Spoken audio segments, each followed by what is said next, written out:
Land mafia అంటున్నారు, కానీ నిజంగా ల్యాండ్ మాఫియా వాళ్ళ కంపెనీనే అని చెప్పడానికి సజీవ సాక్ష్యం ఇక్కడ చూడండి. కిషాన్ గారు ఒక ఫోటో కంటైనర్ రాఘవ కన్స్ట్రక్షన్ అంటే ఈ అక్రమంగా మైనింగ్ చేస్తున్న ఈ ప్రాంతంలో అంతా కూడా ఈ రాఘవ కన్స్ట్రక్షన్స్ చేస్తుంది. ఇక చూడండి, వాళ్ళ కంటైనర్ మీద కూడా రాఘవ రాసిందని ఒక ఫోటో పెడితే రాత్రికి రాత్రి నీలి రంగు వేసి ఈ రాఘవ అనేది కనిపించకుండా చేసిండ్రు. చూడండి, ఇప్పుడు ఆయన కిషాన్ గారు మొత్తం తుడుస్తున్నారు.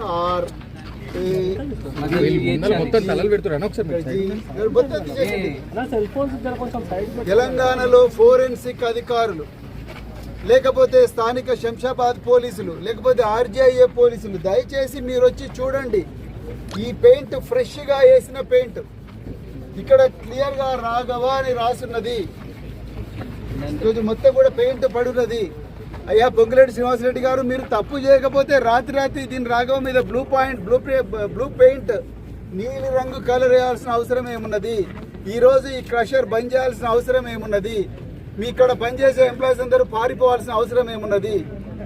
ముమ్మాటికి మీరు తప్పు చేసిండ్రు. తెలంగాణ ప్రజలారా, ఈ పొంగులేటి శ్రీనివాసరెడ్డి గారు ఖమ్మంలో ఏ విధంగా అయితే వేలాది మంది పేదల నివాసం ఉండే చిన్న ఇండ్లను కూలగొట్టి వాళ్ళను రోడ్డు మీద పడేసిన పొంగులేటి శ్రీనివాసరెడ్డి గారు ఇక్కడ ఘోరంగా దోపిడీ చేస్తూ ఉన్నాడు. దానికి సజీవ సాక్ష్యమే ఈ కంటైనర్. అర్జెంటుగా ఆయన ఈ కంటైనర్లో పెట్టి జైలుకు పంపించాల్సిన అవసరం ఉన్నది. శ్రీనివాసరెడ్డి గారు, మీకు ఏ మాత్రం కూడా నైతిక విలువలున్నా అర్జెంటుగా మీరు రాజీనామా చెయ్యండి, లేకపోతే ఈ రాఘవ కన్స్ట్రక్షన్ అది కాదు, ఇది ప్రజలకు దారాదత్తం చేస్తుందని చెప్పండి. జై తెలంగాణ.